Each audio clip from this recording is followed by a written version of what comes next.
Welcome back to This is VANCOLOUR. Our featured guest tonight is a writer and journalist from Abbotsford, BC. His powerful debut memoir, Invisible Boy, was recently awarded the Rakuten Kobo Emerging Writer Prize. Make sure you pick it up at your local bookstore. Returning to the show, he is Harrison Mooney, and this conversation is supported by Shelter Point Single Malt Whiskey, distinctly Vancouver Island, uniquely Shelter Point. So Harrison, your daughter is starting kindergarten, and you recently found out that there would be a student liaison officer, a VPD officer at the school, and you are upset by this. Can you explain why you are horrified by this revelation? Yeah. So the police were taken out of Vancouver schools a few years ago. It was in the aftermath of the George Floyd protests and this kind of brief moment where we were listening to Black and Indigenous people of color. And we were saying, the police don't make us feel safe. They harass us more often than they harass white folks. We don't want them in schools. And people listened. And then there was an election, everything was overturned, and now it's a few years later, and suddenly the police are back. And, the thing that I want to point out to people is, I wasn't consulted. I don't feel comfortable with this. I don't want to have to deal with this at my daughter's school. I mean, she's in kindergarten, for goodness sake. So let's get into that. Why does it make you feel uncomfortable to have a police presence in the school? Yeah, so the first reason is because, I don't trust the police around my kids. That's, I think, just across the board, I do not. And, there's a lot of reasons not to trust the police, I think, based on things that the police have said that have been untrue, based on... Such as, for instance, in the letter saying that they would be coming back to the school, we were told that the police now have undergone specialized training. Right. But they haven't. That's just something that they are saying. And that's something that's been proven false already by my colleague, Katie Hislop, who did a Freedom of Information request and, was able to see the specialized training the police have received. And it's nothing. There's no training. So that's just something they're saying. And it's something that was then repeated in the letter to me. Like, don't worry, the police have received specialized training.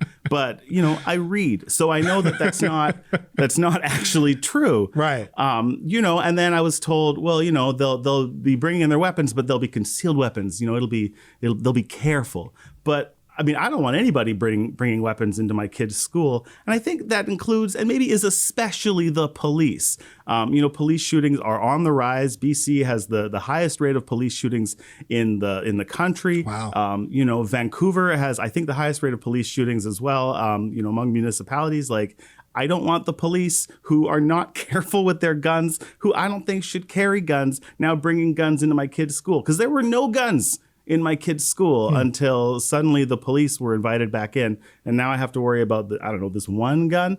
I don't trust them. So, and I don't think that you should trust them. I think that, when we talk about the police as this kind of like this trustworthy, good force, well, then how come they keep saying things that are not true? How come their return to schools is being trumpeted with this idea that they underwent some training, that they learned something from the reasons that they were asked not to come into schools?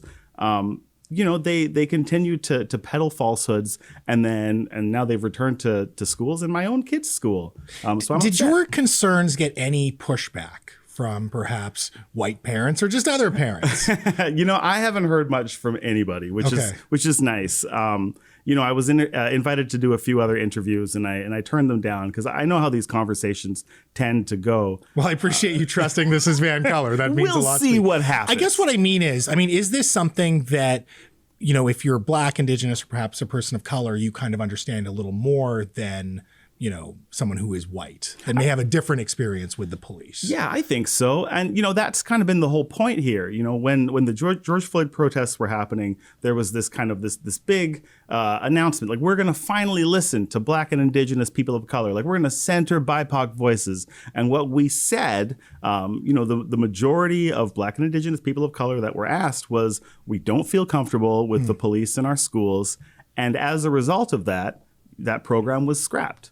But then, we had this election, the police got some folks elected to the school board, and suddenly that decision was overturned. So, my major concern here is that Black voices were listened to for a hot second, And then we just decided, actually, no. Right. Yeah. Now, I read that there's been an uptick in calls to the VPD to Vancouver schools. So doesn't having a liaison officer at these schools, let's say they are trained and specially trained for this, doesn't having they an aren't. officer. Okay, but let's assume they are. Doesn't having a police officer at those schools kind of make for faster responses? I mean, I guess so. But when we talk about, the increase in calls, first of all, that increase follows police being asked not to come to the school. So now you have to call them a little more often if you need them because they're not already there. Right. But then at the same time, that increase of calls is still lower than it was before the George Floyd protests because people don't want to call the police anymore. So, yes, there have been more calls to police since school liaison officers were uninvited. But again, those numbers remain below where they were before the George Floyd protests, where we found out what the police actually do or what the police tend to do in schools and the impact that they have on the student populace there and specifically Black and Indigenous students. Is there any scenario where you would be comfortable of having a police officer there? Let's say they are not armed. Let's say that they do have specialized training. Is there any scenario in your mind where you're like, okay, yeah, I can accept a police officer having presence at my kid's school? No.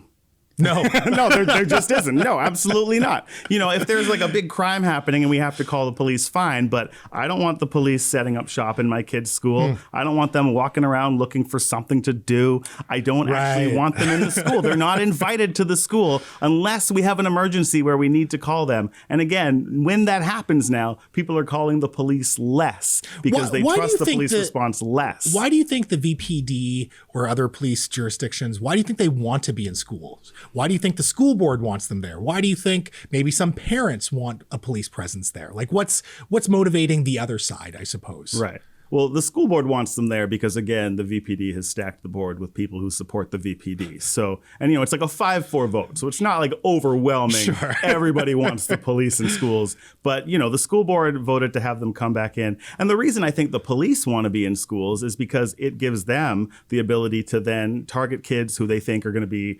future criminals, start to put kids on lists, start to keep an eye on certain kids in certain communities and know things that they wouldn't otherwise know. But I don't think that they should know that stuff. I think that they should leave my kids alone when they're at school.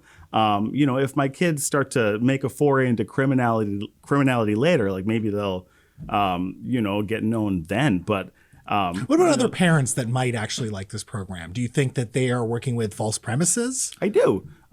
First of all, there has been no evidence that school liaison officers have any kind of beneficial impact. And there have been studies, and those studies have shown that no, this program does nothing. It doesn't actually help anybody. I've asked and I've looked, and other people have asked for evidence that this program has some kind of positive impact. It doesn't. I understand that the police want that presence. And I think another reason is because it gets everybody accustomed to having a police presence in their lives. Right. Yeah. It's about this surveillance state and this idea that, well, the police are welcome. They can just stand over there and they can watch us and they can keep an eye on us and then they can decide when to intervene. But I don't want that. And I don't think that, people who think that they do, I don't think that those people actually want that either. We don't want the police just watching us all the time. It's not fun. And it doesn't actually help us at all. Well, Harrison, I appreciate your perspective and your viewpoint. Thank you so much for your time tonight. Thanks for having me. Folks, make sure you pick up his award-winning memoir, Invisible Boy. It's a timely memoir exploring his coming-of-age journey from white cult to Black consciousness. He is Harrison Mooney. Thank you to Shelter Point Single Malt Whiskey for supporting local conversations from a diversity of voices. Now, after a little business, how can we talk about education in BC without talking about school portables? I'm going to take a moment up next.